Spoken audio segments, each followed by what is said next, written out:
கிறிஸ்துவுக்குள் பிரியமானவர்களே, ஆண்டவராகிய இயேசு கிறிஸ்துவின் நாமத்தினாலே உங்களை வாழ்த்துகிறேன்.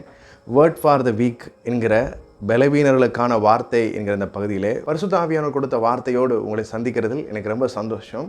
சங்கீத புஸ்தகம் 3ஆம் அதிகாரம் 5ஆம் வசனத்திலும் சங்கீதம் 4ஆம் அதிகாரம் 8ஆம் வசனத்திலும் தேவனுடைய வார்த்தை விதமாக சொல்கிறது, நான் படுத்து நித்திரை செய்தேன், விழித்து கொண்டேன், கர்த்தர் என்னை தாங்குகிறார். சங்கீதம் 4:8 சமாதானத்தோடு படுத்துக்கொண்டு நித்திரை செய்வேன், கர்த்தாவே நீர் ஒருவரே என்னை சுகமாய் தங்க பண்ணுகிறீர். இந்த 2 வசனத்திலும் தாவீது ஒரு வார்த்தையை பயன்படுத்துகிறாரு. படுத்துக்கொண்டு நித்திரை செய்தேன், படுத்துக்கொண்டு நித்திரை செய்வேன் அப்படின்ற.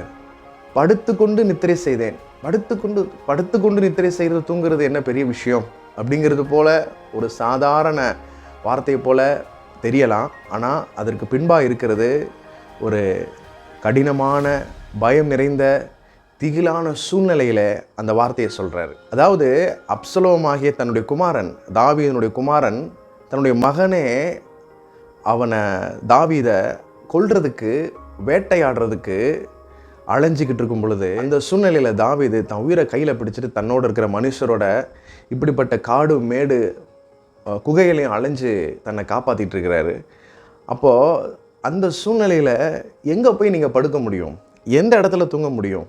ஒருவேளை நம்ம கண் அசந்து அந்த அலைஞ்ச அசைதியில், அந்த டயர்டில் கண் அசந்து நம்ம தூங்கியிருந்தோம் அப்படின்னா என்ன ஆகும் பாருங்கள்.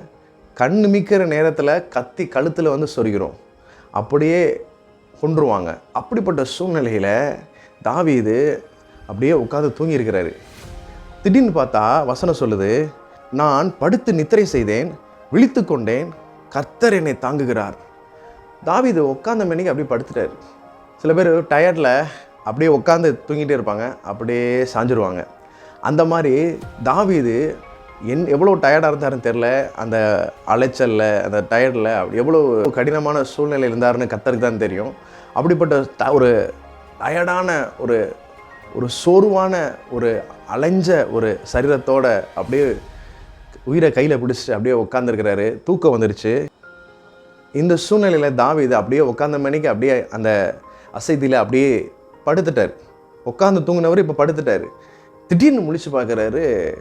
அவர் சொல்கிறாரு, என்ன நமக்கு எதுவுமே ஆகலை. ஏன்னா யோசித்து பாருங்கள், ஒரு கத்தியோட, ஆயுதங்களோட தேடிக்கிட்டு இருக்கிறாங்க, கொலை வெறி பிடிச்சி. அப்போ இந்த சூழ்நிலையில் படுத்து தூங்க முடியுமா? உட்கார தான் முடியுமா? சரி செத்த உட்காருவோம் அப்படின்னு உட்கார முடியுமா? உட்கார முடியாது. அப்படிப்பட்ட சூழ்நிலையில் தாவீது படுத்துட்டார். திடீர்னு நினச்சி பார்த்தா என்ன எதுவுமே ஆகலை, நம்ம பாட்டுக்கு தூங்கிட்டோம் அப்படின்னு நினச்சி பார்த்தா அவருக்குள்ளே ஒரு உணர்வு இருக்குது, ஒரு சமாதானமான ஒரு மனநிலை இருக்குது. என்னன்னு பார்த்தா, நான் படுத்து நித்திரை செய்தேன், விழித்து கொண்டேன். படுத்து நித்திரை செய்தாராம், விழிச்சிட்டாராம். கர்த்தர் என்னை தாங்குகிறார். திடீர்னு பார்த்தா படுத்துட்டு இருந்த தாவீது டக்குன்னு கண் முழிச்சு விழிச்சு பார்த்தா கர்த்தர் தாங்கிக்கிட்டு இருந்தாராம். எவ்வளோ பெரிய முக்கியமான வார்த்தை பாருங்களேன். இந்த சூழ்நிலையில் நீங்கள் இருந்தீங்கன்னா இந்த வார்த்தை உங்களுக்குரியதுன்னு ஆவியானவர் சொல்கிறாரு. நாளைக்கு என்ன சம்பவிக்குமோ, நாளைக்கு நான் இதை எப்படி சந்திக்க போகிறேனோ, எப்படி இந்த பிரச்சனைகளை நான் ஃபேஸ் பண்ண போகிறேன் அப்படின்ற ஒரு தூக்கமின்மையினால், கவலையினால், பயத்தினால, டிப்ரெஷன், மன அழுத்தத்தினால ஒருவேளை நீங்கள் இரவெல்லாம் தூங்காமல், பல நாள் இரவுகளை தூங்காமையே நீங்கள் போக்கியிருந்தீங்க அப்படின்னா கர்த்தர் உங்களுக்கு வாக்குத்தத்தம் பண்ணுறாரு, நீங்கள் படுத்து கொண்டு நித்திரை செய்வீர்கள். ஒருவேளை பெட்டில் உட்காந்து தூக்கமின்மையினால் எப்படி இதை செய்ய போகிறோம், இது எப்படி இந்த கடனை கட்ட போகிறோம், இந்த வியாதியிலிருந்து எப்படி நம்ம மீள போகிறோம், நம்ம நாளைக்கு இந்த பிரச்சனையை எப்படி சந்திக்க போகிறோம். ஒருவேளை ஸ்கேன் ரிப்போர்ட்டை கையில் வச்சுட்டு டாக்டர் இந்த ஸ்கேன் ரிப்போர்ட்டை பார்த்து என்ன சொல்லுவாரோ, நம்மளுக்கு என்ன நடக்குமோ, நம்மளுக்கு என்ன எதிர்மறையான காரியத்தை சொல்லிடுவாரோ அப்படிங்கிற ஒரு பயத்தோடு இந்த வார்த்தையை கேட்டுக்கிட்டு இருக்கீங்கன்னா ஆண்டவர் சொல்கிறாரு, நான் உன்னை சுகமாய் தங்க பண்ணுவேன். நீ பயப்படுகிற காரியம் உனக்கு நேரிடாது. நீ சமாதானத்தோடு படுத்துக்கூடிய நித்திரை செய். நீ பயந்த விஷயங்களை நான் உன் வாழ்க்கையிலிருந்து விளக்குவேன். இறுதியான திகிலும் துஷ்டருடைய பால் கடிப்பும் வரும்பொழுது நீ அஞ்ச வேண்டாம். கர்த்தர் உன் நம்பிக்கையாக இருந்து உன் கால்கள் சிக்கிக்கொள்ளாதபடிக்கு காப்பார். யோபு அதிகாரத்தில் ஒரு வார்த்தை இருக்குது, பயப்படுத்துவார் இல்லாமல் நித்திரை செய்வாய், நீங்கள் பயந்து பயந்து தூங்குறீங்கன்னா ஆண்டவருடைய வாக்குத்தத்தத்தை சொல்லுது, பயப்படுத்துவார் இல்லாமல். யாருமே உன்னை பயப்படுத்த முடியாத அளவுக்கு உன்னை ஒரு இடத்துல நான் வைக்க போகிறேன். உன்னுடைய மனநிலையில் ஒரு பெரிய சமாதானத்தை நான் கட்டளையிட போகிறேன்.